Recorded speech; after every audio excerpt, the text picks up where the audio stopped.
Welcome back to another opportunity to accumulate health. So, you do not need, ready for this, to eat a cow a day or go vegan to enjoy crazy, amazing health. Recently, I spun down some blood of a vegan and also some blood of an individual who had eaten meat or who eats meat regularly on a daily basis. In contrary to popular science, popular opinion, what is suggested out there in the propaganda world of health, the vegan's serum look like whole milk, and the regular meat consumer look like apple juice. They're serumed in. What's the deal? What's up? Where's all that fat? Saturated fat just making that blood all thick. What's it doing in the vegan's blood, right? So this look of lipemia in the vegan's serum is no good. We don't want that.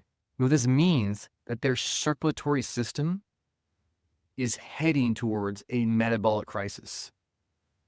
It's irritated. The vascular system is irritated and at the top of the list of things that are going to come their way, if we are not rectifying the situation, changing their food routine, is like acute pancreatitis, atherosclerotic heart disease, strokes, memory challenges, and eventually dementia, because those arteries are getting harder and stiffer.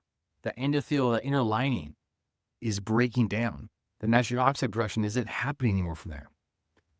All because of pseudo-food. The pseudo-food industry has pumped out these documentaries propagating the idea that meat and dairy are the cause of human demise. Not processed stuff, but just literally meat. Grass-fed, grass-finished, whole milk, with nothing added to it. It's all terrible for us. These are not health-promoting campaigns. These are get more people to buy our stuff, our processed stuff campaigns. And I cannot stress enough how important it is to not fall for food propaganda. This is what it is. Virtually every single commercial, every sign related to food is propaganda. Especially when we're talking about yours and your child's health. They are at stake. Your grandchildren's health, your basketball team's health, right? And on that note, an aside, I was just watching this gentleman at the World Economic Forum discussing how to engineer ticks so that the majority of humans would become allergic to beef. And that would be a way to get us to stop eating beef. Isn't that crazy? That's what we're up against, folks.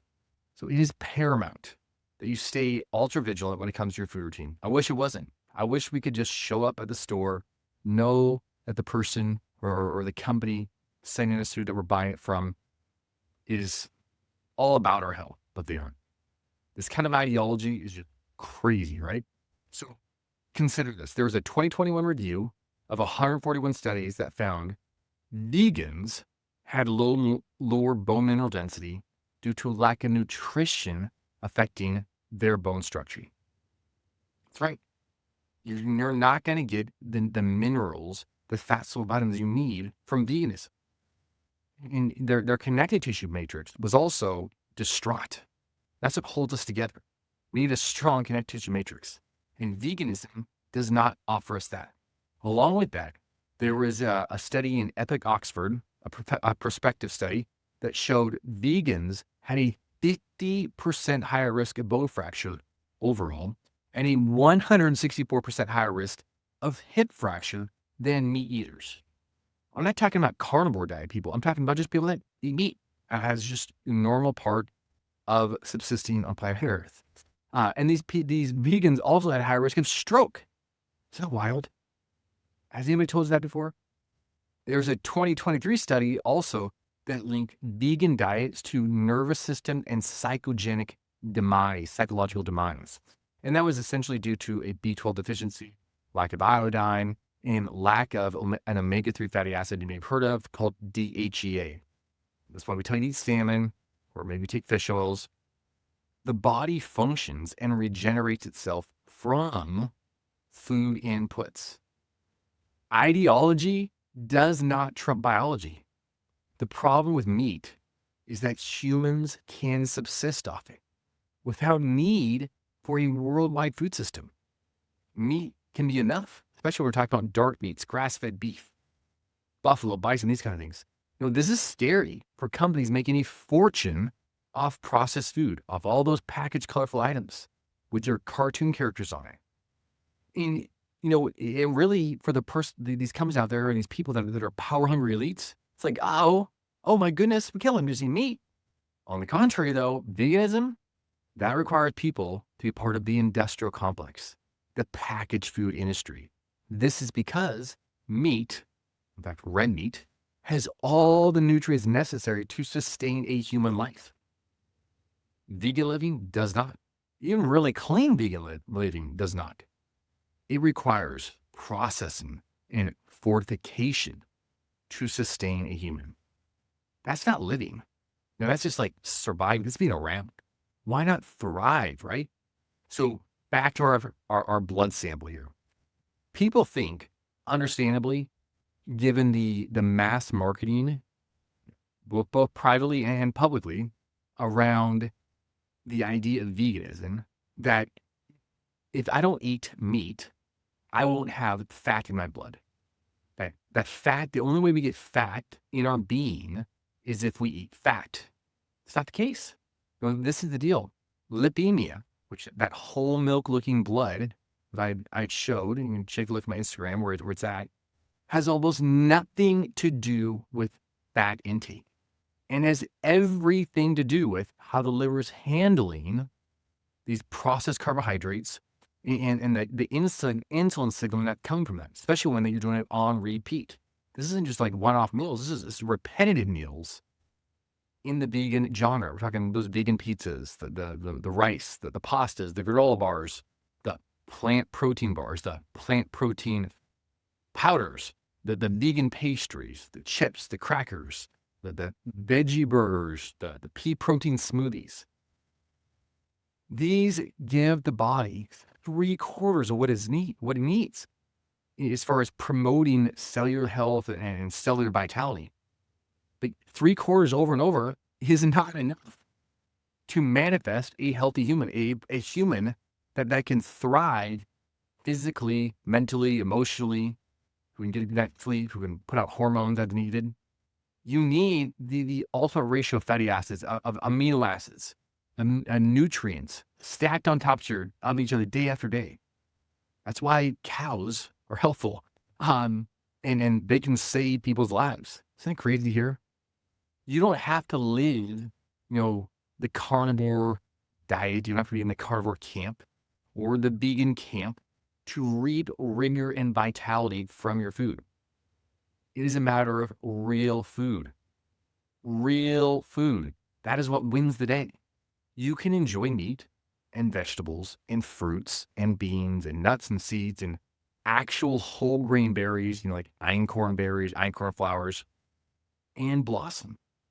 The thing is, once you drop out the packaged foods, it becomes so much easier to figure out which food your body actually enjoys and thrives off of. Because it's true, not everybody does well with nuts. Not everybody does well with beans. Some people literally do not do well with beef. There are people out there who have patience.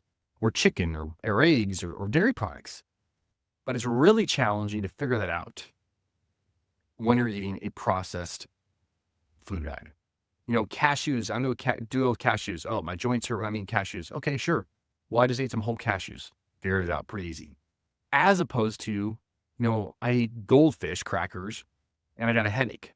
Okay, well, maybe we don't eat goldfish crackers anymore. But who knows what is actually causing the issue, right? Could it be the real cheddar cheese in the goldfish? Could it be the vegetable oils? Could it be the coloring agents? Could it be the yeast? Could it be the enriched wheat flour? Or maybe it's the artificial flavors. Who knows? There's so many chemicals and portions of food put into the goldfish. In the end, well, I have no idea what could be causing the issue, right? So recognize everything we know about food, we learned from somebody. There's some input that taught us these things. Everything I learned, different inputs came in. we got our ideas somewhere. There is extreme value in asking ourselves, where did I get these ideas from? Where did I come up with this? Veganism, vegetarianism, carnivorism, paleoism, whatever it is you're following. Before we get a decade down the road in a non-health accumulating manner, how did we decide on our personal health philosophy or our personal, food ideology? Ask now, don't wait 10 years, figure it out. So let me know all your thoughts on this in the comments, whether you want to, yell at me, cast stones at me because I'm suggesting veganism is not the way, or you want to pump things up because you think carnivore is the way, or you want to, roll with what I'm suggesting is, eat real food on repeat, then it doesn't matter. Put it in the comments. Every little comment helps bring more eyes and opportunity for people to show up on this channel and accumulate massive health. And while you're at it, don't be shy. Share this with your friends and family. You know they need to hear it. Share with your basketball team. Share with those 7th grade girls. Your varsity basketball team. Share with them. Let them have the opportunity to choose for themselves real food or not. At least they have the opportunity. I wish I would have the opportunity. When I was, a 3rd grader, 4th grader, 5th grader, and was it till, I was in, basically junior, senior of high school where it's like, oh, there's another way. All right, Dr. Matt, talk to you guys later.